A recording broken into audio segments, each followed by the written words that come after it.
নমস্কার বন্ধুরা, আলিয়াস লাভ কিচেনে সবাইকে স্বাগত। আমার আজকের রেসিপি ঝরঝরে জর্দা সিমাই। সামনে ঈদ আসছে, সিমাই তো আমাদের সবার বাড়িতেই হবে, কিন্তু অনেকের বানাতে একটু অসুবিধা হয়। তবে আজকের জিনিসটা ফলো করুন। চিনি, সিমাই আর জল, এই তিনটের পরিমাপ যদি ঠিক থাকে অবশ্যই ঝরঝরে হয়ে যাবে। বানানোর জন্য প্রথমে একটা কড়াই আমি এই 1/4 কাপের মতো ঘি গরম করে নিলাম। আমি সম্পূর্ণটা ঘি দিয়ে বানাবো, তাই ঘি নিলাম। যদি ইচ্ছে করে আপনারা তেল দিয়েও আর ঘি দুটো মিশিয়ে বানাতে পারেন। আমি এখানে ফোড়নের জন্য 2টো এলাচ, 1 টুকরো দারচিনি আর একটা তেজপাতা দিয়ে দিলাম এখানে। এই ফোড়নটা কিন্তু অবশ্যই দেবেন। এখানে আমি কিছু ড্রাই ফ্রুটের ব্যবহার করেছি, যেমন ধরুন পেস্তা আছে, কাজু আছে, আমন্ড আছে, কিশমিশ আছে। আপনার বাড়িতে যেটা থাকবে আপনি ব্যবহার করবেন। আবার অনেকের বাচ্চারা কিন্তু ড্রাই ফ্রুট পছন্দ করে না, নাও দিতে পারেন, কোনো অসুবিধা নেই, তবে দিলে খেতে ভালো লাগে। এখানে আমি 200 গ্রাম ভাজা সিমাই ব্যবহার করেছি। তবু ভাজা যতই হোক একটু ঘিয়ে না ভেজে নিলে কিন্তু সুন্দর একটা ফ্লেভার আসে না, তাই কিছুক্ষণ আমি ঘিয়ে ভেজে নেব, যাতে খুব বেশি কালো না হয়ে যায়। একটু হালকা কালারটা এসে যাবে সেই মতো অবস্থা পর্যন্ত একটু ভেজে নেব। বেশ একটা কালার সুন্দর এলে দেখবেন একটা সুন্দর ঘ্রাণ হয়। দেখুন কালারটা মোটামুটি দেখে বুঝতে পারছেন একটা সুন্দর কালার আমার এসে গেছে। এরপর পরের পর্যায়ে আমি চিনিটা এখানে দিয়ে দেবো।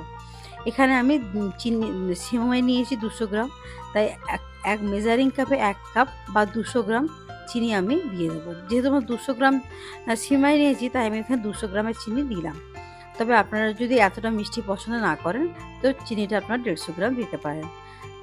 এখানে সামান্য আমি দিয়ে দেবো একটু নুন, কেন আমরা যে কোনো মিষ্টি জিনিস বানানোর সময় বড়দের থেকে শিখেছি যে একটু নুন দিলে কিন্তু টেস্টটা বাড়ে। নুনটা না দিলে দেখবেন একটু খেতে খুব একটা ভালো লাগে না, ওই জন্য একটু সামান্য নুনের ব্যবহার অবশ্যই করবেন। আর এখানে আমি দিয়ে দিলাম 1 কাপ জল। যে বড় মেজারিং কাপে আমি চিনি দিয়েছিলাম সেই মেজারিং কাপেই আমি দিলাম। এখানে গ্যাসের ফ্লেমটা আমি মোটামুটি কম করে দিয়েছি। খুব বেশি হাই হিটে করলে কিন্তু জলটা চট করে শুকিয়ে যাবে, তখন সিমাইগুলো সেদ্ধ হবে না। একটু হালকা আঁচে করবেন, এটা আস্তে আস্তে এটা নরম হয়ে যাবে সিমাইগুলো। আর যদি খুব বেশি আঁচটা হিটটা হাই থাকে, তাহলে কিন্তু চট করে জলটা শুকিয়ে গেলে সিমাইগুলো সেদ্ধ হবে না। এইভাবে আস্তে আস্তে নাড়তে থাকবেন, নিচেরগুলো ওপরের দিকে করে দেবেন, ওপরেরগুলো একটু নিচের দিকে দেবেন, তাহলেই দেবেন সমান পরিমাণে জিনিসগুলো সেদ্ধ হয়ে যাবে। আর চিনিটাও আস্তে আস্তে গলে গিয়ে একটু জল ছাড়বে, দুটো জলে মোটামুটি এটা সেদ্ধ হয়ে যাবে।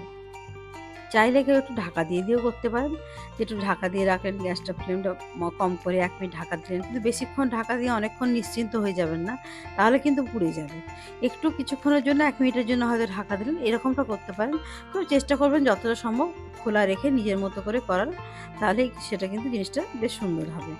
দেখুন আস্তে আস্তে জিনিসটা কতটা কমে গেল। যখন আমি প্রথমে দিয়েছিলাম মনে হচ্ছিল কড়া ভর্তি হয়ে গেছে অনেকটা পরিমাণ, কিভাবে হবে। দেখুন এখন আস্তে আস্তে যখন জলটা শুকিয়ে আসছে, চিনিটাও গলে আসছে, এটাও কিন্তু কমিয়ে আসছে। এবার আস্তে আস্তে জলটা শুকিয়ে গেলে জিনিসটা আমার হয়ে যাবে। তবে প্রথমেই বলে রাখি, এখন মনে হচ্ছে হয়তো ঝরঝরে হচ্ছে না, তো সিমুই, অনেক সময় সুজিরও আমরা অনেক কিছু হালুয়া বানাই। এবার প্রথমে গরম অবস্থায় কিন্তু ঝরঝরে লাগে না, এটা আস্তে আস্তে যখন ঠান্ডা হবে তখনই ঝরঝরেটা হবে। আর যদি আপনারা চিনির পরিমাণটা আরেকটু কম দেন, তাহলে কিন্তু ঝুরঝুরিটা আরেকটু বেশি হবে, কারণ এটা সমান পরিমাণ চিনি থাকার জন্য একটু আঠালো ব্যাপারটা হয়। খুব বেশি যে একদম একদম একদম খুব ঝরঝরে হবে সেরকমটা হবে না, কিন্তু জর্দার সময়ে একটু মিষ্টিটা অনেকে বেশি খায়, তো সেই জন্য আমি এখানে সমান পরিমাণ চিনি ব্যবহার করেছি। যদি আপনারা চিনির ব্যবহারটা কম করতে চান, তাহলে 50 গ্রাম চিনি এখানে কম দিয়ে দেবেন, 150 গ্রাম চিনি দেবেন, তাহলেই দেখবেন আপনাদের একটু হালকা মিষ্টিও হবে, আর খুব বেশি একটা হালকা মতন ঝরঝরে হবে। বন্ধুরা, যদি আমার রান্নাগুলো আপনাদের ভালো লেগে থাকে, অবশ্যই আমার চ্যানেলটা সাবস্ক্রাইব করে পাশে থাকার অনুরোধ রইল। পাশে থাকা বেল বাটনটা অবশ্যই অন করবেন, তাতে আমার আপলোড করা যে কোনো ভিডিও সবার প্রথমে আপনার কাছে পৌঁছে যেতে পারে। ভিডিওগুলো লাইক শেয়ার করবেন, কোনো জিজ্ঞাসা থাকলে অবশ্যই কমেন্ট করবেন। দেখুন আস্তে আস্তে পুরো জলটাই কিন্তু আমার শুকিয়ে গেছে, এরপর গ্যাসের ফ্লেমটা আমি অফ করে দেবো। আমার রেসিপিটা এখানেই শেষ হলো। পুরনো বন্ধুদের ধন্যবাদ জানিয়ে, নতুন বন্ধুদের স্বাগত জানিয়ে আজকের ভিডিওটা আমি এখানেই শেষ করছি। সবাই ভালো থাকবেন, সুস্থ থাকবেন।